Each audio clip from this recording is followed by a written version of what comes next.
welcome to the podcast. Welcome in, guys. Yeah. My name is Jeffrey the Puppet, and today we have been invited onto Absolute Shenanigans to review Muppets Noir.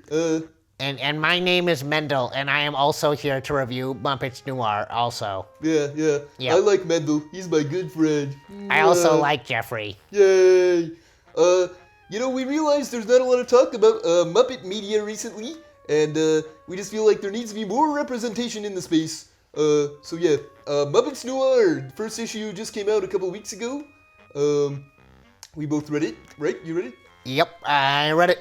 Good. The funny thing is the second issue got pushed back as well, so, that kind of sucks, man. Yeah, and to add insult to injury, it's coming out April Fool's Day, everyone. If you could believe it, April Fool's Day. Oh, but I will believe it when I see it. it's all just a joke to them. Speaking of, who writes this one? I forgot. I don't know. I forgot. It's written by Roger Langridge. Yes, Roger Langridge. He actually has a background of doing the Muppets Show comics back in 2011, I think, for Boom, which is pretty cool. So he's kind of par for the course for this kind of a thing. He's been experienced in it. We're just gonna be talking about it some. He did not only the writing but also the artistry, which is really impressive. Very cool stuff. And we can't forget the colorist, Deborah Kelly. Yes, you're so right. So this one's really interesting. It is Muppets Noir, of course. It starts out, and they're at the Muppet Show, and of course, everything's going awry for poor old Kermit. He's always stressed out, high-strung little frog, that man. High-strung amphibian. They really put him through the ringer. So, there's this show that's not really going on, and he's stressing out, and Miss Piggy brings him a piece of pie, which honestly is kind of out of character. Very nice of her, but I just don't know if she's really, making a pie, and Kermit's like, why aren't you in wardrobe? Why'd you make a pie? Miss Piggy would always be in wardrobe. And like you're saying, I feel like he doesn't usually emphasize makeup as much as he did with Miss Piggy in this issue, but I don't know, man. Yeah, that's how the cookie crumbles, that's what they say. He's very stressed about getting the show to work this time, which given it's been like decades since they've had a Muppet Show outside of that recent release, it makes sense he'd be a little bit more stressed about all of it. So, maybe that's the angle they're going from. Yeah. And part of that, too, is there is a newer voice actor for Kermit the Frog. Some controversy out there. Ooh, drama, big drama. So Jim Henson was the OG guy, the man behind the frog, the hand up the butt, as laymen like to say. What do you mean by that? Kermit is a frog. What do you mean? Yeah. The forces that be, the creator of him, Jim Henson, he had an understudy, and he took over after Jim Henson's unfortunate passing, which is Muppets canon. They actually... I agree with them. Bork. You could actually come up a little bit if you'd like. Yeah, you're a tall man. Yeah. What? I hate to say this. What are you? I am Mendel.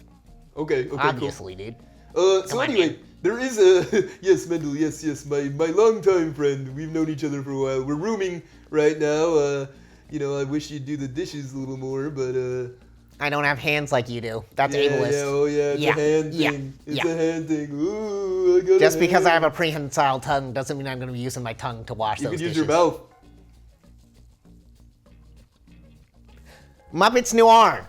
After the pie stuff, someone throws a brick at Kermit's head and then he knocks out. Is that when he becomes, what is his name? Matt Fogel?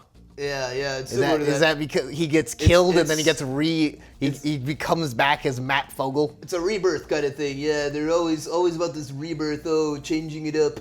I think his name's It's like Flipper Minnow Flipper, something like that.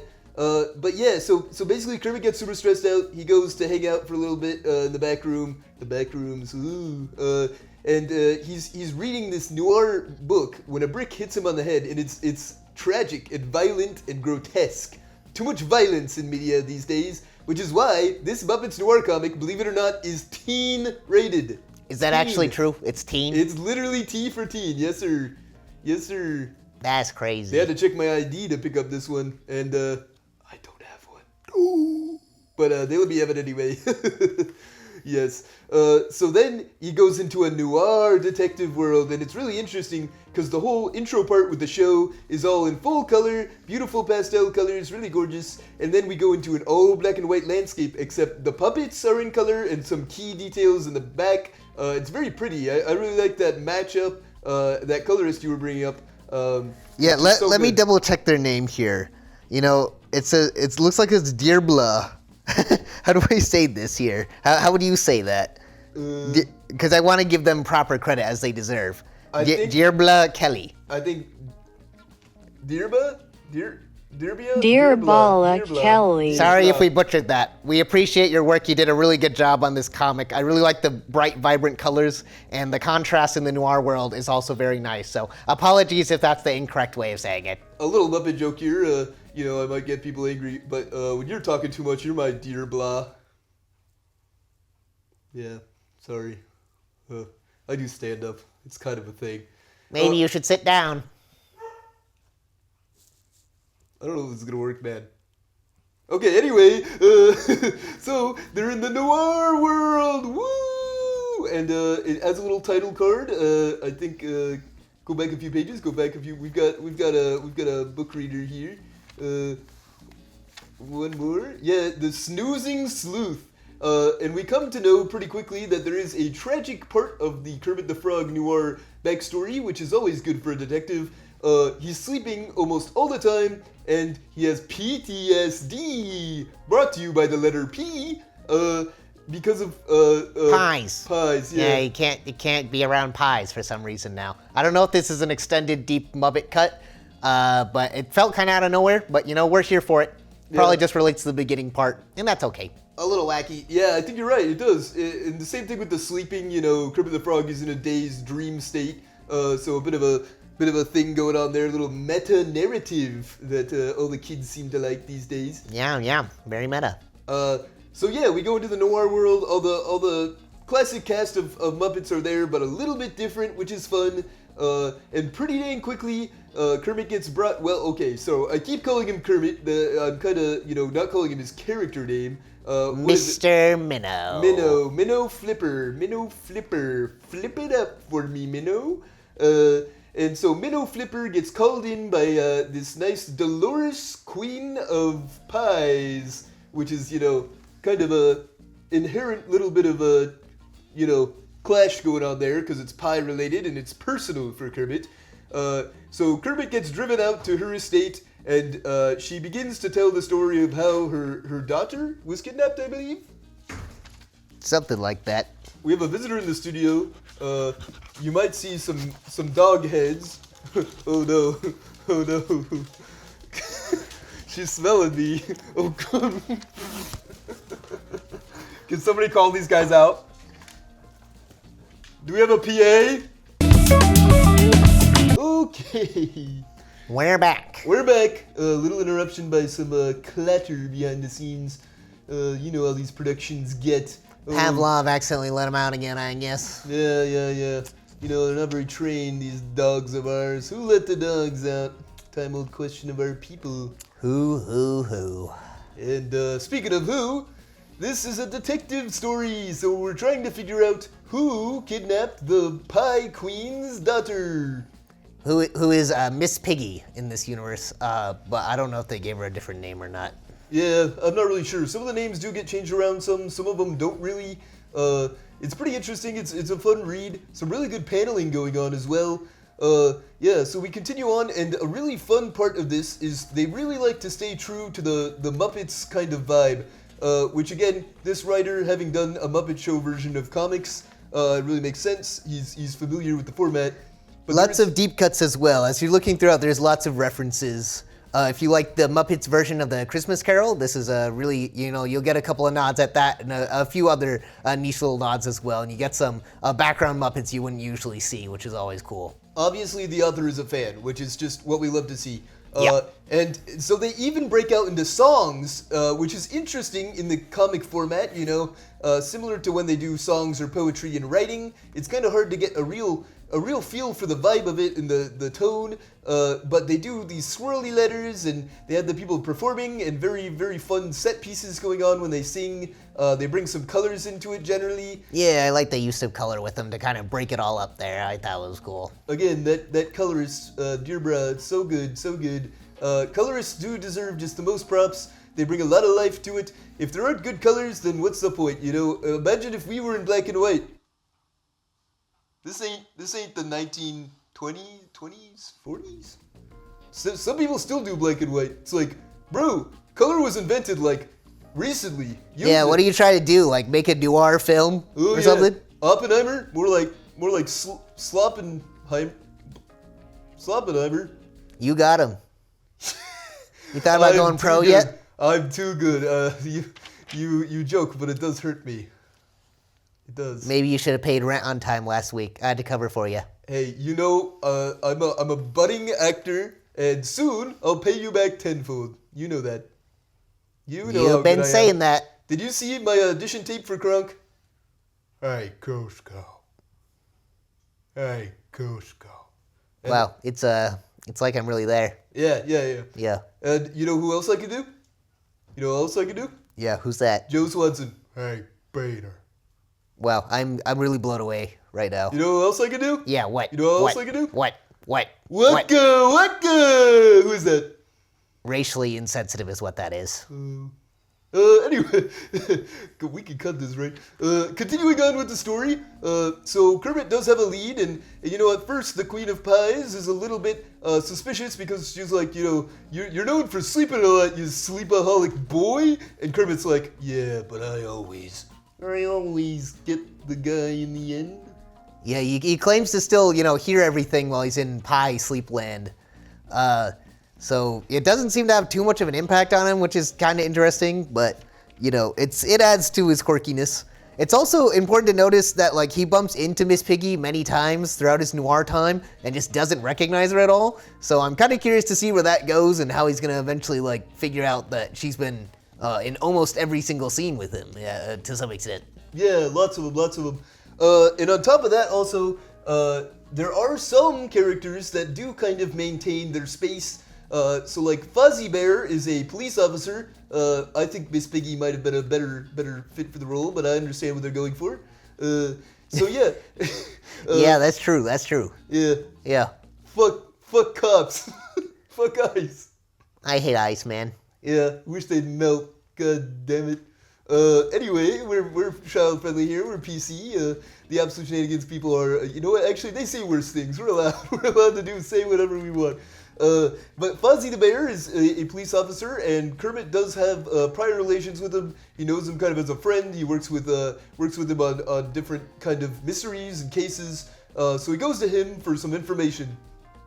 I also like Rizzo's appearance in this. It's been a while since people have seen Rizzo. I think he made a recent appearance in the most recent Muppet Show as well. But it's been really cool to see him back. He's such a fun rat to get to watch, and so it's always cool when they give him some time and stuff like this as well. Yeah, he had an awesome musical number in the new Muppet Show. Big fan. Sabrina Carpenter was on there. Huge drama. She's trying to steal Miss Piggy's spotlight and wardrobe. She says she's a fan. And that imitation is the best form of flattery, but cleanly ripping somebody off is freaking dumb.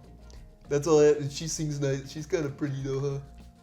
I don't think she should break into a Muppet space. This is kind of one of the few ones that we got. Entertainment's kind of ours. I think everyone else should leave. Stay in your lane, Sabrina. And you can quote me on that. Jeffrey the Puppet. Quote me on that. Don't include me, but you can include he him. said it. Include Mendel. Don't. You know what? Say Mendel said it. Do not do that. Say Mendel said it. Okay, so yeah, he goes out and he meets Fozzie, and I think Fozzie mentions getting pies, which is pretty messed up. He should know that Kermit has PTSD about that by now, and Kermit does kind of have a flashback during it, I believe, to some extent. But they go to this kind of seedy bar, this place that they apparently can get some good information from. Yeah, that's gonna be Gonzo's bar. So, he runs into Gonzo, and as usual, Gonzo's shooting himself out of cannons and through windows, as he does. How has Gonzo not gotten a stunt talent Oscar yet? I know that whole thing is kind of goofy, but it did just happen. The Oscars are very widely watched. You know how many Muppets have won an Oscar? Guess. Seems crazy, given they're named after the Grouch himself. Yeah. Oscars the Grouch. And you don't even include Muppets. Ridiculous. At least Not even a category for us, nothing. No category either. Ridiculous. You'd probably cut to an advertisement too, which is just heinous material to be showing to us. But yeah, I mean, it's just ridiculous. At least Kermit was on Masked Singer, so sometimes we do get invitations, but really it's only the biggest of us. And I am a talented local talent here, so please reach out. My contact information will be below. Please let me star in your roles. I'm also a struggling artist. I help with Vermuckus on their art stuff. You might be able to see a couple of my art pieces, like this one. See, pretty good art piece right there. Hopefully put on display. You're a sellout. I'm a sellout. You're a shill. You think I'm a shill? You're a shill. Who pays rent? Huh? I have to draw Muppet feet for that. You do. You know how disgraceful that is? But at least I pay the rent. I'm sorry. Yeah. I'm sorry. You better be. I'm sorry. It's just been hard. It's been hard for all of us, man. Why is gas so expensive? I don't know, man. I don't know. Maybe I shouldn't have paid for Resident Evil 9 on release day. You what? Anyway, continuing on with the story, we continue on, and we do get to meet a bit of Gonzo's goofiness, and he does come flying into screen a few times. There's another musical dance number. Yep. People are not really sure about if Gonzo's performance is really part of it or not. He straight up blows himself out of a window. Once they start asking him questions, he's afraid of Kermit and Fozzie. And he thinks he's a cop. Yeah, he thinks but Kermit's not. But Fozzie is. So Yeah, he thinks he's gonna croak to the police. But luckily, Kermit is not a rat. The only rat is what you say his name is? Rizzo. Rizzo. Yep. The original Rizzler, by the way. Rizzler kind of copied him too. That is true. Just kind of is true. Ongoing themes. Not to make this thing too politically diverse, but I feel like they just they take a lot from us Muppets, and what do they give back? For real. Yeah. What do they give back? So many puppets in the government as well, but they don't look like us. They're the worst kind of They puppets. not like us. Yeah. So they kind of continue on and are able to talk with Gonzo, and he's finally trusts him a bit, and he gives him some more information that kind of leads him on, and he reveals.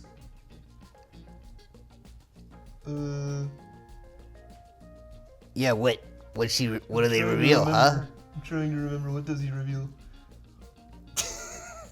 Well, the main thing he mentions is that there are no leads, basically. He doesn't know what he's doing. Yeah. And so he's walking around saying, I truly am lost. And then he's like, wait, no, I actually am lost. And so he calls up a taxi, and guess who's driving the taxi? Guess who it is? Taxi driver?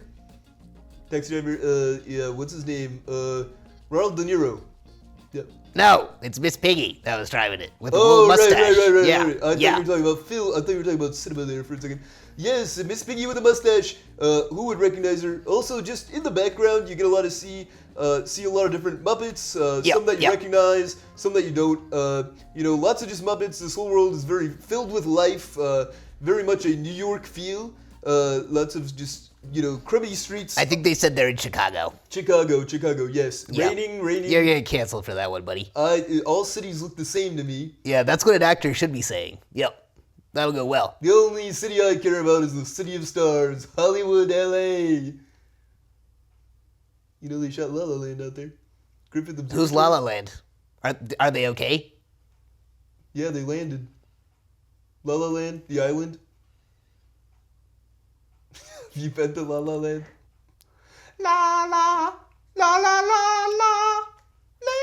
You're gonna get his copyright strike, man. This was supposed to help pay rent. That's what this is supposed to do. Sorry. Yeah. So anyway, he gets in the car. Miss Piggy's there. We don't know exactly what's going on. Definitely some suspicious things. That's kind of where it leads us off. There is actually, I really want to go back to the bar scene where they're meeting Grover. And there's actually a full-on pie fight, which, as you can imagine, is a very tough place to be Kermit the Frog. Or should I say, Minnow Flipper. So he's there and he straight up passes out. He goes into a sleep coma for a few seconds there. He says he remembers everything that they're saying during it, but yeah, I mean, it just full PTSD in a pie fight. It's pretty insane, pretty cool. Fozzie's throwing pies thrown everywhere, pies in the face. Some classic physical humor. You gotta love it. Yeah, it was interesting. It seems like that whole scene might have actually just been like a dream he was having as well. Because the first dance number has a lot of like color in it, but this one here is like fully kind of black and white noir. So it makes you wonder if we're gonna see more of those kind of dream sequences as excuses to cause song and dance. Even though I feel like Muppets don't really need those to do those things, but it'll be interesting. Yeah, they work well with props and songs, but you know we can do some real performing as well, of course. Yep. They got Randall the dog, I think his name is. I'm actually kind of blanking on that as well. The Muppets have been out of the spotlight a little bit now, so they're coming back. The dog on piano, on the keys, as he always is. It's really good. Always love to see him included. And it ends with some interesting framing, some oval frames. This big old oval frame of Kermit walking into the Chicago streets. Very, very cool. It says next issue, which, has been pushed back. We don't actually, I think, have a confirmed amount of issues, so I think they're kind of playing with it, trying to see what's going on. Same thing with the Muppets show. We only got the one special issue. Seth Rogen actually led that, which is pretty cool. He's in it. I think he's just a big fan, which is always good. We don't really need those human types to prop us up, but it sure does help. I'm not saying I don't like Seth Rogen. I love him. He's good as Donkey Kong. One of his better performances. Yeah, probably his best. Probably his best. He makes for a good big monkey man, big ape that throws barrels. Yeah. He always gave off those vibes. But, if they do continue the Muppet Show, definitely send Mr. the Frog an email to get us on it, because I think we deserve it. We'd love to be there, even in the audience, but I think we both have really, really good performances. We've been working on some shows where we hold our breath for 30 seconds. We would show you, but honestly, I just don't really feel like it right now. Kinda, you'd have to be there kind of thing. Speaking of which, looks like it's curtains closed on us.